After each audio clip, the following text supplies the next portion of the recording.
क्या आप भी जानना चाहते हैं कि उपनिवेश क्या होता है, आर्थिक क्रियाएं क्या होती है, अर्थव्यवस्था क्या होता है, अर्थव्यवस्था की संरचना क्या होती है, प्राथमिक क्षेत्र क्या होता है, द्वितीयक क्षेत्र क्या होता है और तृतीयक क्षेत्र क्या होता है, कृषि क्षेत्र क्या होता है, औद्योगिक क्षेत्र क्या होता है, सेवा क्षेत्र क्या होता है। तो ये सारे सवाल अगर आपके मन में हैं तो आप बिल्कुल सही जगह पर आए हुए हैं और मैं इस वीडियो में आपको बताऊंगा कि ये सारी चीज़ें क्या होती है। नमस्कार, प्रणाम सभी को। मैं हूं रणबीर और आप सभी का स्वागत है हमारे यूट्यूब चैनल नॉलेज मस्ट है में। और इस वीडियो में हम देखेंगे बिहार बोर्ड के वर्ग 10 का जो अर्थशास्त्र नाम की जो पुस्तक है, हमारी अर्थव्यवस्था भाग 2, उसके अंतर्गत जो प्रमुख बिंदु हैं जैसे कि उपनिवेश क्या होता है, आर्थिक क्रियाएं, अर्थव्यवस्था, अर्थव्यवस्था की संरचना, अर्थव्यवस्था के क्षेत्र, प्राथमिक क्षेत्र, द्वितीयक क्षेत्र, तृतीयक क्षेत्र, इन सारी बातों को बहुत ही सरलता से जानेंगे बिना किसी देरी के। चलिए इस वीडियो को शुरू करते हैं। सबसे पहले हम बात करेंगे उपनिवेश की। जब कोई समृद्धशाली राष्ट्र किसी राष्ट्र पर शासन करने लगता है और उसके सभी आर्थिक एवं व्यावसायिक कार्यों का निर्देशन व नियंत्रण स्वयं करने लगता है तो ऐसे शासित राष्ट्र को शासक राष्ट्र का उपनिवेश कहा जाता है। जब कोई समृद्धशाली राष्ट्र किसी राष्ट्र पर शासन करने लगता है और उसके सभी आर्थिक एवं व्यावसायिक कार्यों का निर्देशन व नियंत्रण स्वयं करने लगता है तो ऐसे शासित राष्ट्र को शासक राष्ट्र का उपनिवेश कहा जाता है। उपनिवेश को अंग्रेजी में कॉलोनी कहा जाता है। इसको हम एक उदाहरण से समझते हैं। जैसा कि आप जानते हैं कि 15 अगस्त 1947 ईस्वी को हमारा देश स्वतंत्र हो जाता है, लेकिन उसके पहले हमारा जो देश था वो अंग्रेज़ों का गुलाम था। यानी अंग्रेज़ों ने हमारे देश को उपनिवेश बना करके रख लिया था और यहाँ पे जितने भी आर्थिक क्रियाएं होती थी, जितने भी आर्थिक अधिकार थे, वो सारे अंग्रेज़ों के पास ही थे। और व्यावसायिक अधिकार पर भी अंग्रेज़ों का ही नियंत्रण था। इसका मतलब ये है कि अंग्रेज़ों ने हमारे देश को उपनिवेश बना करके रख लिया था। तो यहाँ बात हो रही है शासित देश की। तो शासित देश का मतलब समझ लीजिए, जिस पे शासन हो रहा है वो है शासित देश और जो शासन कर रहा है वो है शासक देश। तो उपनिवेश जब भी होता है तो वो शासित देश ही होता है, शासक देश उपनिवेश नहीं होता है, क्योंकि शासक देश ने तो उपनिवेश बना करके रखा हुआ है और जो उपनिवेश है वो तो शासित देश है। उम्मीद है कि आप समझ गए होंगे कि उपनिवेश क्या होता है। अब देख लेते हैं आर्थिक क्रियाएं की। आर्थिक क्रियाओं को समझने से पहले आप मेरी एक बात पर गौर कीजिए। आप अपने आसपास नज़र दौड़ाइए और देखिए कि हर व्यक्ति जो है वो कोई ना कोई काम कर रहा है। बहुत सारे बेरोजगार भी घूम रहे हैं, ये अलग बात है, लेकिन हर व्यक्ति कोई ना कोई काम कर रहा है। और आप ये सोचिए कि उसके काम करने का उद्देश्य क्या है। तो आप यह पाएंगे कि सभी व्यक्ति का उद्देश्य है धन की प्राप्ति करना। जितने भी व्यक्ति काम कर रहे हैं, चाहे शिक्षक पढ़ा रहा है, डॉक्टर इलाज कर रहा है, या फिर नेता जो है वो राजगद्दी प्राप्त करना चाह रहा है, तो उसका भी एक प्रकार से उद्देश्य वही हो जाएगा।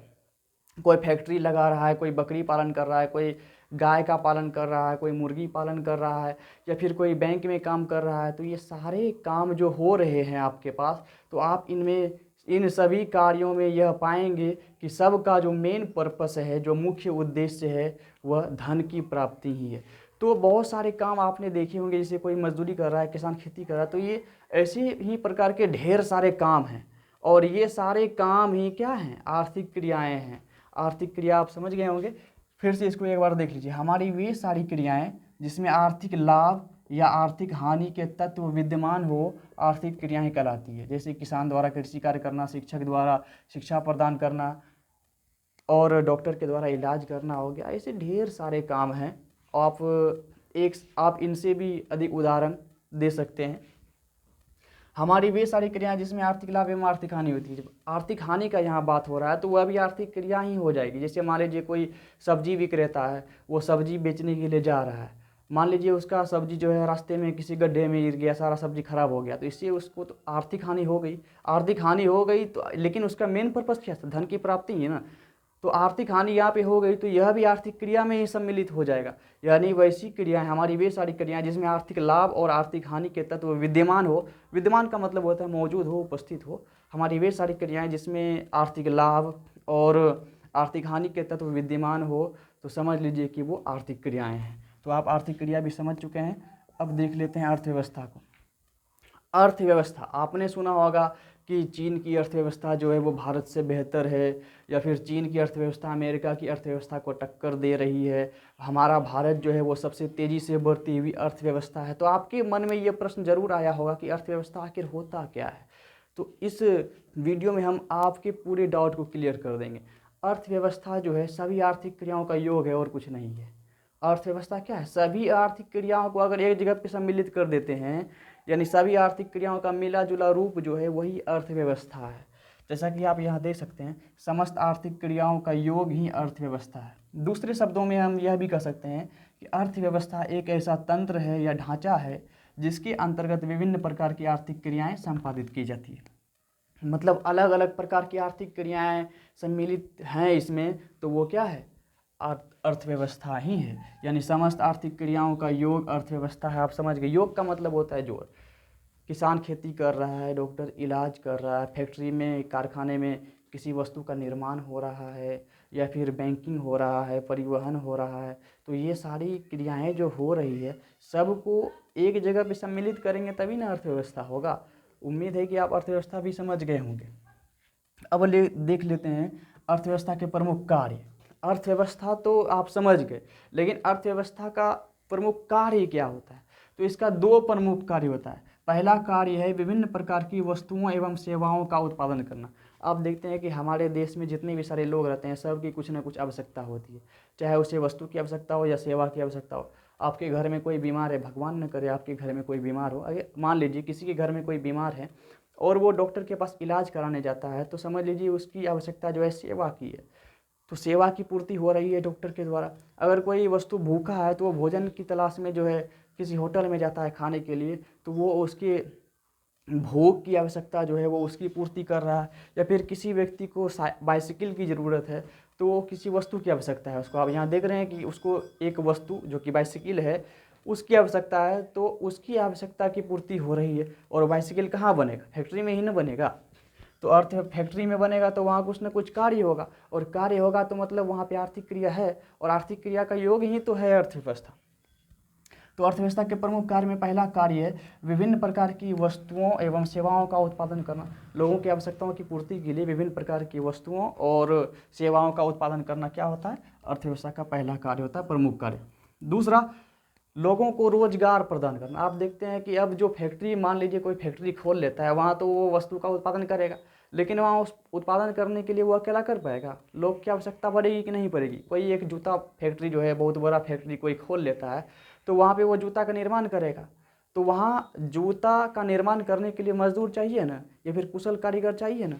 तो समझ लीजिए कि वो लोग को रोजगार भी दे रहा है। बहुत बड़ा फैक्ट्री है, उसमें हज़ारों लोग काम करते हैं, हज़ारों की संख्या में लोग काम करते हैं, लाखों की संख्या में भी काम करते हैं, ऐसी भी ढेर सारी फैक्ट्रियाँ हैं। तो अर्थव्यवस्था का प्रमुख कार्य होता है लोगों को रोजगार के अवसर भी प्रदान करना, और विभिन्न प्रकार की वस्तुओं और सेवाओं का उत्पादन करना भी अर्थव्यवस्था का प्रमुख कार्य होता है। अब देख लेते हैं अर्थव्यवस्था की संरचना। अर्थव्यवस्था की संरचना का मतलब होता है उत्पादन के विभिन्न क्षेत्रों में अर्थव्यवस्था का विभाजन। अर्थव्यवस्था का जो विभाजन कर देंगे उत्पादन के विभिन्न क्षेत्रों में, मतलब कहाँ कहाँ क्या चीज़ का उत्पादन हो रहा है उसको बांट देंगे, विभाजित कर देंगे उसे। और उसे का मतलब क्या? अर्थव्यवस्था को विभाजित कर देंगे अलग अलग क्षेत्रों में, तो वही हो जाएगा अर्थव्यवस्था की संरचना। अर्थव्यवस्था की संरचना का मतलब होता है उत्पादन के विभिन्न क्षेत्रों में अर्थव्यवस्था का विभाजन। आप समझ गए अर्थव्यवस्था की संरचना क्या होती है? फिर से एक बार देख लीजिए। अर्थव्यवस्था की संरचना का मतलब उत्पादन के विभिन्न क्षेत्रों में अर्थव्यवस्था का विभाजन। आपको अगर मेरे पढ़ाने का तरीका पसंद आ रहा है तो इस वीडियो को लाइक ज़रूर करें। अगर आप मेरे चैनल पर पहली बार आए हैं तो उस चैनल को सब्सक्राइब करना ना भूलें, और साथ ही साथ बेल आइकन को भी ज़रूर दबा दें, ताकि जब भी हम नए वीडियो बनाएंगे तो आपको नोटिफिकेशन सबसे पहले पहुँच जाएगा और आपसे कोई भी वीडियो मिस नहीं होगा। तो अर्थव्यवस्था के क्षेत्र को हम देख लेते हैं। इसके 3 क्षेत्र होते हैं। अर्थव्यवस्था के 3 क्षेत्र होते हैं। पहला है प्राथमिक क्षेत्र, दूसरा है द्वितीयक क्षेत्र और तीसरा है तृतीयक क्षेत्र। अर्थव्यवस्था के कितने क्षेत्र होते हैं? 3। पहला है प्राथमिक क्षेत्र, दूसरा है द्वितीयक क्षेत्र, तीसरा है तृतीयक क्षेत्र। तो सबसे पहले हम देख लेते हैं प्राथमिक क्षेत्र क्या होता है। प्राथमिक क्षेत्र क्या होता है, यानी प्राइमरी सेक्टर क्या होता है? तो कृषि क्षेत्र को ही प्राथमिक क्षेत्र कहा जाता है। प्राथमिक क्षेत्र कृषि क्षेत्र को भी कहा जाता है, मतलब कृषि क्षेत्र जो है वही क्या है? प्राथमिक क्षेत्र है। इसके अंतर्गत देख लीजिए क्या क्या काम आएंगे। ये सब काम से इन सारे कार्यों से आप परिचित हैं। इसके अंतर्गत खेती, पशुपालन, मुर्गी पालन, मछली पालन, वनों से वस्तुओं को प्राप्त करना इत्यादि जैसे व्यवसाय आते हैं। इसको समझने में बिल्कुल भी कठिनाई नहीं हुई होगी आपको। और अगर आप मेरी वीडियो को ही ध्यान से देख लेते हैं और इसको एक नोटबुक में नोट करते जाते हैं तो समझ लीजिए कि आपकी क्लास 10 की तैयारी 100% हो जाएगी। आप कोई भी ऑब्जेक्टिव या फिर सब्जेक्टिव क्वेश्चन मिस नहीं करेंगे। फिर से देख लेते हैं प्राथमिक क्षेत्र को।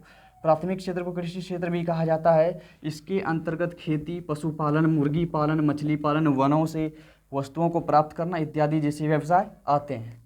पशुपालन में जितने भी सारे पशु हो गए जो पालतू हैं, जैसे कि कोई भेड़ का पालन कर रहा है, कोई बकरी का पालन कर रहा है, कोई ऊँट का पालन कर रहा है, कोई गाय पाल रहा है, कोई भैंस पाल रहा है, तो ये पशुपालन हो गया। तो प्राथमिक क्षेत्र आप समझ गए। उसके बाद देख लेते हैं द्वितीयक क्षेत्र को। द्वितीयक क्षेत्र को औद्योगिक क्षेत्र भी कहा जाता है। द्वितीयक क्षेत्र को क्या कहा जाता है? औद्योगिक क्षेत्र। और इसके अंतर्गत निर्माण कार्य, खनिज व्यवसाय, निर्माण कार्य और खनिज व्यवसाय, उसके साथ साथ जनोपयोगी सेवाएं, मतलब जो जनता के लिए उपयोगी सेवाएं हैं, जैसे कि देख लीजिए आप गैस और बिजली, ये सारे कार्यों गैस और बिजली इसका उत्पादन आता है। तो ये सारे कार्य जो हैं वो आ जाएगा आपका द्वितीयक क्षेत्र में। फिर से एक बार इसको समझ लीजिए। औद्योगिक क्षेत्र को ही द्वितीयक क्षेत्र कहा जाता है।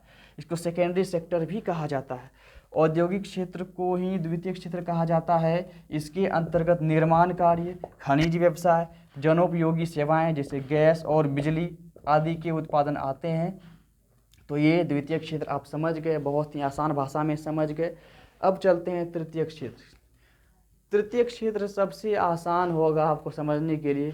आपने देखा होगा कि जब किसी का जॉब लग जाता है तो वो बोलता है, उसके माँ बाप बोलते हैं कि मेरा बेटा तो सर्विस में है। तो ये सर्विस का मतलब क्यों आता है? सर्विस का मतलब तो असल में सेवा होता है। वो तो सर्विस में गया है, मतलब वो सेवा करने के लिए नहीं गया है।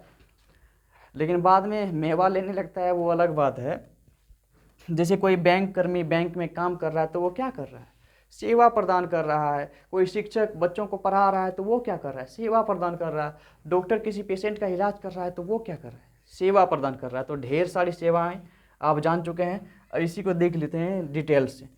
तृतीयक क्षेत्र, तृतीयक क्षेत्र को सेवा क्षेत्र भी कहा जाता है। तृतीयक क्षेत्र को सेवा क्षेत्र भी कहा जाता है। इसके अंतर्गत बैंक एवं बीमा, परिवहन, संचार एवं व्यापार आदि क्रियाएं सम्मिलित होती है। ये क्रियाएं प्राथमिक क्षेत्र और द्वितीय क्षेत्रों की क्रियाओं को सहायता प्रदान करती है।